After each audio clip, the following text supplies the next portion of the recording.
studio visit artist for I Like Your Work.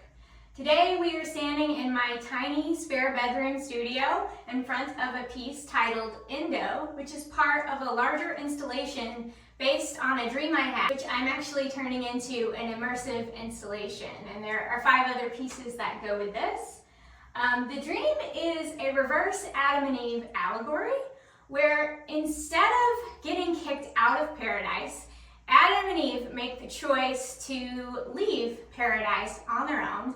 They make clay bodies for themselves, and they dissolve their bodies into the ocean so that they can become part of the living, breathing, ever-changing universe. This piece, as part of the installation, is my own contemplation with the concept of pain and suffering. And it's titled Endo because I have endometriosis. And it's my reckoning with the notion of how wonderful and amazing human life is. It gives life and life gets taken away, but how do we kind of psychologically and physiologically deal with pain? And what would make that choice? Like, if there was an Adam and Eve who made this choice as they did in my dream, why would they choose to suffer? This is my way of sort of psychologically contemplating that topic. Another thing you'll note is the color and the pattern on this work. I work mainly in large-scale indigo shibori drawings. That's what I call them. This one is on cotton. And I'm going to get into the process of how I create these a little bit more later. But I hand stitch patterns into this fabric, and I pull the threads in, and then it is dyed in indigo that I grow in my front yard. And once all the threads are removed, the pattern is revealed. This piece is the second completed work in the installation that Indo is a part of. It's titled Ma. A lot of my works, and particularly in this piece, have a void in them. It's a place where I really want the indigo to just take up residence. But in all of my pieces, I think of that void as a portal, a place to go into, whether it be a cavern, a body cavity, a mouth. It's really supposed to symbolize the unknown, that place where we come from, that place where we go. This space in my work every single time is a question, an unanswered question. I'm really interested in the sublime and the way that we think about these deep mysteries. All of my work really centers around that thought. I don't try to provide answers, but it's all about the questioning and the pondering, and that's what this void always represents. And this piece really had to be a part of the Lovers installation because it contends with that deep mystery. Here's the rest of my tiny studio. I'm located in Syracuse, New York, and everything you see of mine is made in this small space at some point or another. Here's a piece that's in progress that will eventually become another piece of the installation. I do all the stitching first before I start pulling the threads in. I don't know if you can see these threads here, but here are all the threads. And I draw on these lines with washable Crayola markers. Here's a sample of another piece that's ready to dye. It's been stitched and all the stitches have been pulled in, and it's been prepared and it's ready to go. So come with me as we go to other locations in my home where I make my work.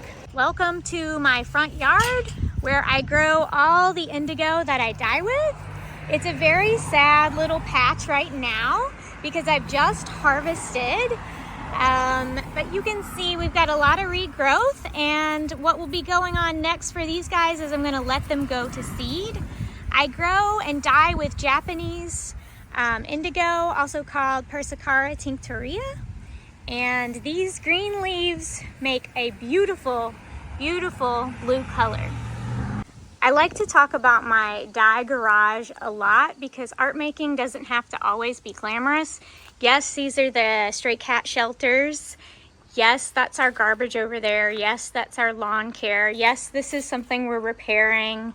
But yes, this is also where my industrial dye vat is. Here are my dye supplies right next to some oscilloscopes and old tech that my husband's repairing. You don't have to wait until you have the perfect space to do what you need to do. You can just do it when you decide to do it. So I wanted to work large, and I decided I was going to make that happen. This is my basket where I put things in to keep them out of the bottom. This is my vat. Let's see if she's awake.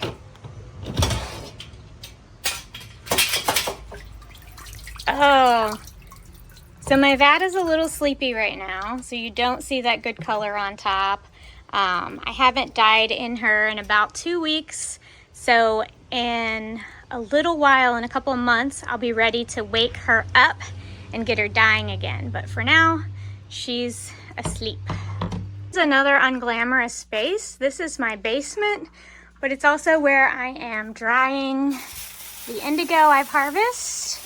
Need to turn some of these over soon, and where I have other dried indigo stored, as well as drying racks for other dye plants, packing material to pack up artworks, and then my inventory of chemicals and clamps and dye prep methods stored down here.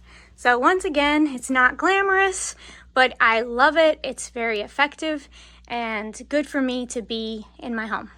You know, as you can see from going on my tour, I am working out of a very humble place. My spare bedroom, my front yard, my dirty garage, my dirty basement.